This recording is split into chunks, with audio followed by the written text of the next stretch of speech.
I'd like to talk to you for just a minute about what happened 2 nights ago. 2 nights ago, President Barack Obama delivered his State of the Union address. In that speech, the president displayed a level of public deception that simply cannot be ignored. Before we get to that, I'd like for you to go back with me right now about 2 months, days after tragedy struck Sandy Hook Elementary School in Newtown, Connecticut. The president held a press conference at the White House. We're going to have to look at schools, the president said, adding later that Sandy Hook should be a wake-up call for all of us to say that if we are not getting right the need to keep our children safe, then nothing else matters. That's a direct quote from the president. Nothing else matters. The NRA agreed about making our schools safer for our children. A few days after the president's press conference, we announced the NRA's School Shield Safety Program to put trained, qualified, armed police or security officers in every single school in the country. When we did that, the media, they scoffed at our proposal. The president said he was skeptical.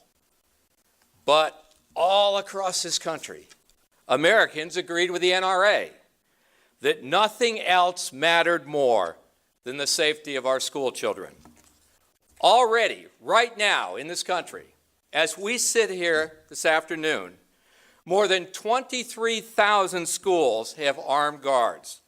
In all 50 states, government officials, local authorities, and school districts are considering right now their own initiatives to protect schools with armed security.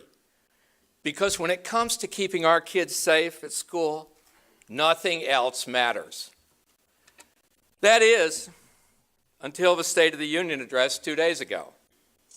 That was the president's first State of the Union address of his second term. This was the address in which the president laid out his most ambitious agenda, focused on issues of greatest importance to him.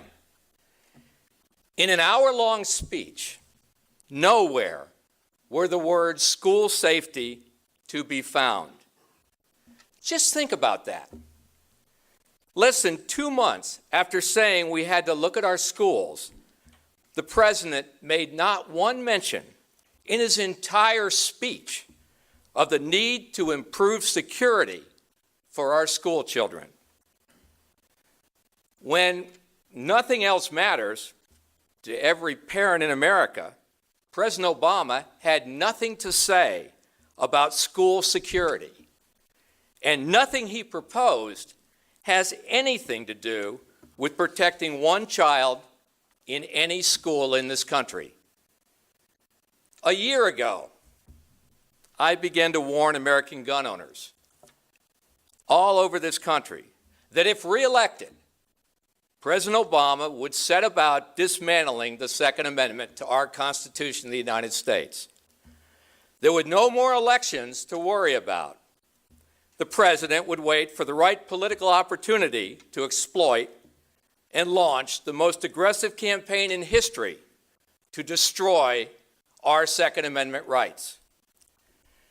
Bans on millions of commonly owned rifles, shotguns, and handguns. Bans on tens of millions of standard magazines.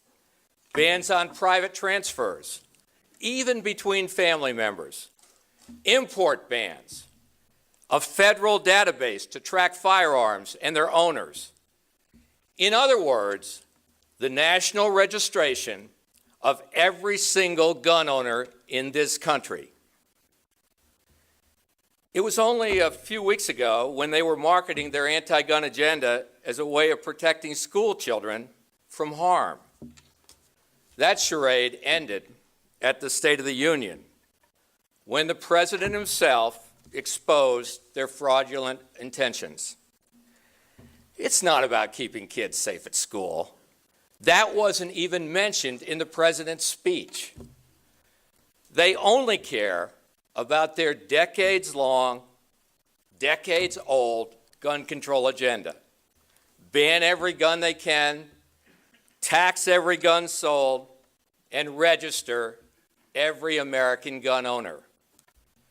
The president has taken the art of public deception and manipulation to a whole new level on this one. Consider just for a minute with me right now, this afternoon, his proposal for a so-called universal background check. At first glance, it sounds like a reasonable, good idea, but there's nothing universal about it at all. Think about it. Criminals won't be part of that universe. That's common sense. They'll steal their guns, or they'll get them and everything else they want on the black market. Even when prohibited people are flagged by the system right now, they're almost never stopped. In 2010, and just listen to these numbers, in 2010, out of 76,000 supposedly denied purchasers, out of 76,000, only 13 were successfully prosecuted under federal law for illegally attempting to buy a gun. That universal failure endangers us all. The mentally ill are also not part of their universe. For the last 20 years, under the National Instant Check System, when that was established, government has failed to include records of those judged mentally ill by a court of law. We're talking about people adjudicated mentally incompetent by a court of law. We've been fighting to get them in the system for 20 years. It still hasn't happened. If we can't even get those records into the system, how is the system ever going to work? Are we truly to believe that government will force medical professionals to add the records of mentally disturbed patients into the system? You know the answer to that. The people who will be checked if the president gets his way are the law-abiding, sane, decent, law-abiding American citizens. It's going to be our names, the names of good people, that will be put into this massive database, subject to federal registration and subject to abuse of your privacy. And none of it, from universal checks to universal gun bans, none of it does anything to keep our children safer in their schools. And the president knows it. That's why he didn't even mention it in his speech.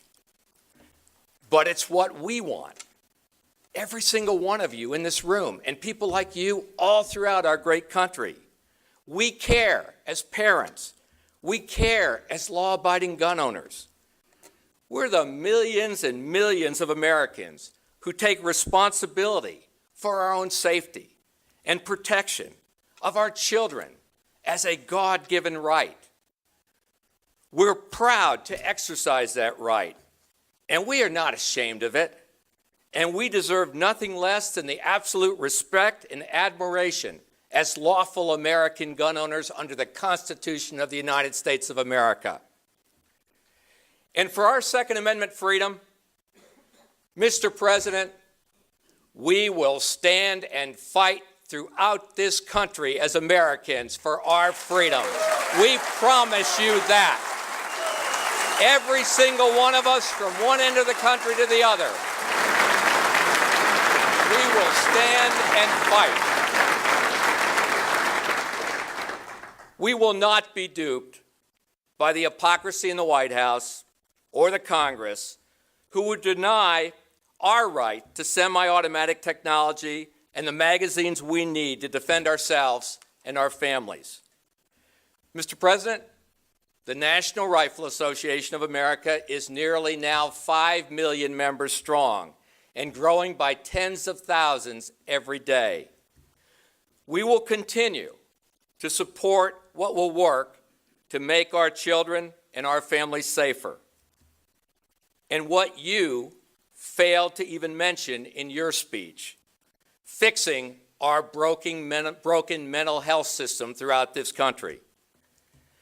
And we will fight for swift and certain punishment of every criminal that touches a gun.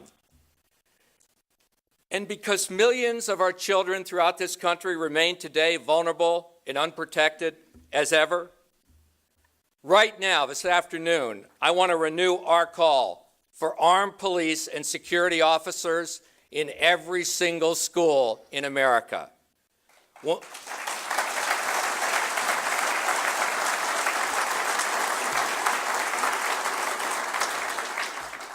and we're calling for that because when it comes to keeping our kids in this country safe, nothing else matters.